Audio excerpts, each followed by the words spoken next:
ওই দরজা কখনো খোলা হতো না। আজ কেন কাঁপছে? আমি ফিরে আসতে পারবো তো?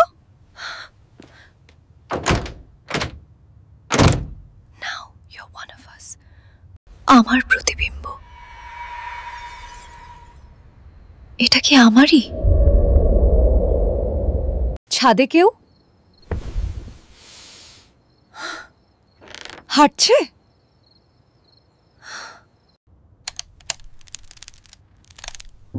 এই পুরানো সুরটা যেন অতীতের ছায়া।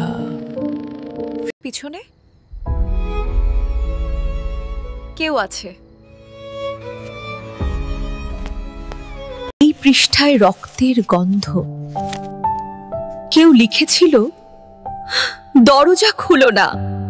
জানালায় হাতের ছাপ। আমি তো একা। আলো নিভে গেল। আর পিছনে দরজাটা খুলে গেল। কে আঁকড়ে ধরলো আমাকে?